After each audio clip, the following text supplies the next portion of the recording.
Hi guys, coming to you live from Jaeger Central. Today we're going to talk about adding and subtracting mixed numbers. So if you remember from last week, we talked about how like 1 and 2/4 would be known as a mixed number because it's made up of a whole number and a fraction. And then we talked about turning that into an improper fraction where the numerator is larger than the denominator. So in order to do that, if you recall, I put my little symbols in. Fourths still remain the same because fourths are fourths, they don't change. We multiply going in a clockwise fashion. 4 times 1 is 4, plus 2 is 6. So that would be 6/4. So this is known as an improper, remember, a mixed number made up of a whole number and a fraction.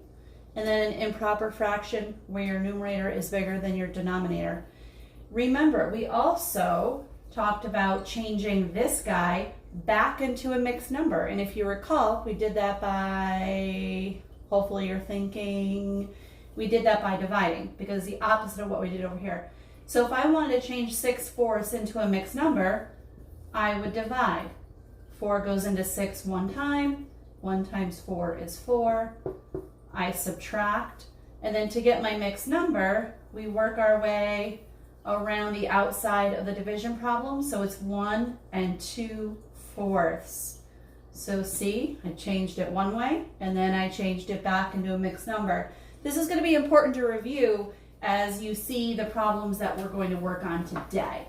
But before we get started, I just want to do another couple changing improper fractions into mixed numbers because that's going to come at you pretty hard today in the lesson. So let's say we want to take 11/3. Remember, that's called an improper fraction. Good for those of you who got that. So we want to change that into a mixed number. Well, how do we do that? Yep, that's right, we divide. So we say 3 goes into 11. How many times? 3 times. 3 times 3 is 9. I subtract. And my new mixed number by going around the outside is 3 and 2/3. Okay, I change an improper fraction into a mixed number. I'm going to do one more before really diving deep into the heart of today's lesson. So we're going to take 6/5, again, which is an improper fraction. I want to turn it into a mixed number, so I divide. 5 goes into 6 one time.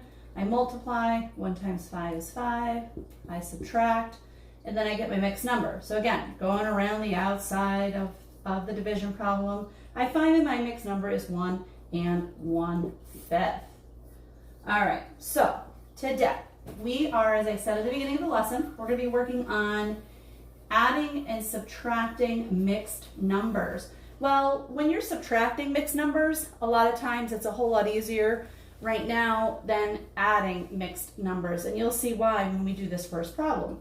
So let's say I want to take 1 and 4/6, and I want to add to it 2 and 3/6. Okay. So easy so far. We add our whole numbers. 1 plus 2 is 3. We add our numerators. 4 plus 3 is 7. And 6 always remains 6. Well, you look at that and that says, you say to yourself, that really doesn't look like a fraction I'm used to seeing because your numerator is bigger than your denominator. So we have a problem. We can't leave an answer such as this because we can't have a numerator bigger than our denominator. We can't leave an answer as an improper fraction. So what we have to do is we have to take this 7/6 and change it into a mixed number. So let's change this 7/6. We say, well, 6 goes into 7 one time. 1 times 6 is 6. I subtract. My new mixed number, if you recall how we did this, is 1 and 1/6. So really, this guy, we just changed into 1 and 1/6. I add it to my whole number from here, and my final answer is 4 and 1/6. So let's kind of review what we did here. I added. 1 plus 2 was 3. 4 plus 3 was 7. 6 remained the same. All I did here was take my 7/6 and change it into a mixed number of 1 and 1/6. you can't have a fraction looking like this. You can't have your numerator bigger than your denominator. So you have to change it into a mixed number. So I changed 7 6 into 1 and 1 6, and then just added the 3 in. You can't forget about that 3 that was originally there. So 3 plus my 1 and 1 6 that I changed my improper fraction into a mixed number. I add it all together, and I get 4 and 1 6. So that would be my final answer. So let's try another one. I told you these were kind of tricky. A little bit of work involved, but once you get it, as I've said before a million times over, it's like riding a bicycle. Whoop. Once you got it, you got it. Sorry, just dropped my eraser. So let's add 1 and 4/5 to 7 and 2/5. So we'll start with our whole numbers. 1 plus 7 is 8. We add our numerators. 4 plus 2 is 6. And our denominator stays as fifths. Always, we don't change that. So you say, uh-oh. That really doesn't look like a 6. You say, uh-oh, that's an improper fraction. I can't leave an answer like that. So I'm going to put a little box around that guy. And I'm going to say, well, I need to change that guy into a mixed number and then add it to my 8. So 6/5, we divide to find our mixed number. 5 goes into 6 one time. 1 times 5 is 5. And I subtract. Okay, so here's my new mixed number, 1 and 1/5. So I just changed 6/5 into 1 and 1/5. And I'm going to add it to my 8. Can't forget about that guy. So I add it together.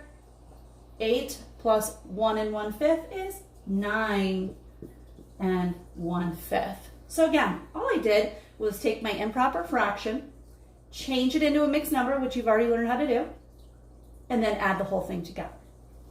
All right, let's try. I can't find my eraser. All right. Sorry guys, working in my studio here. A little different than working on a smart board. Let's try 2.5. This one's kind of interesting. Let's do 2.5 plus 3.5. And I want you guys to notice something. So if I start my whole numbers again, 2 plus 3 is 5. I add my numerators together. 1 plus 1 is 2. And then, of course, my denominator stays the same. Well, that looks awfully funny. 2 halves.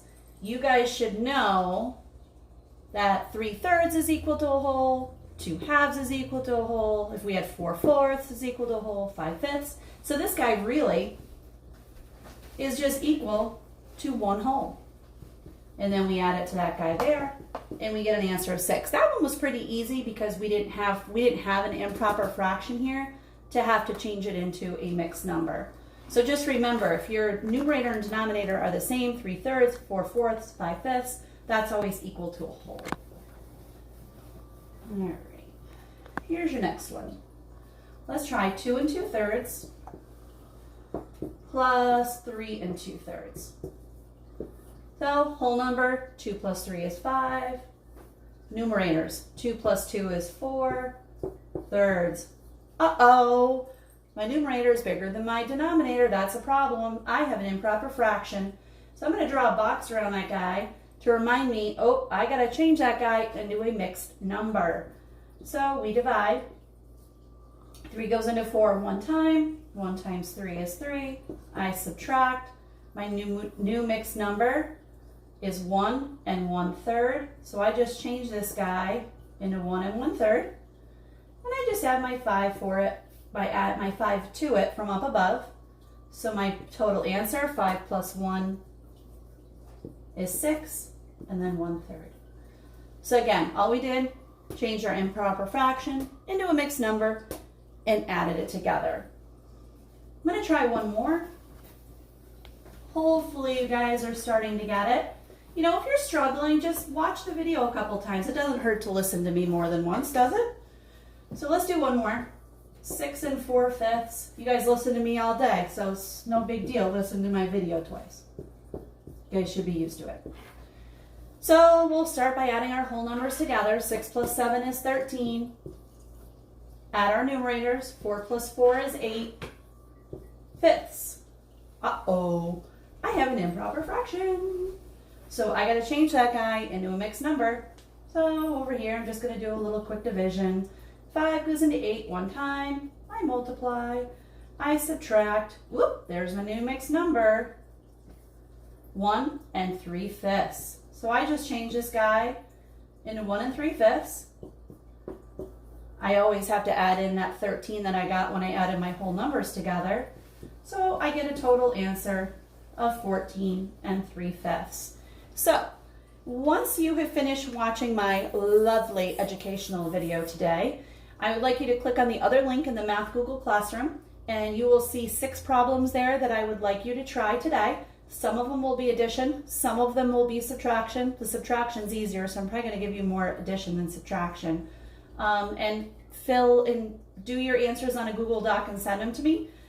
If you get stuck, you can come on my office hours. That'll be from 1 to 2 o'clock in the afternoon.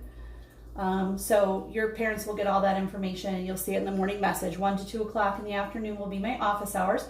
So you can come on, and we can always go over and try a couple problems together if you get stuck. So have a wonderful rest of your day. Miss you. Bye.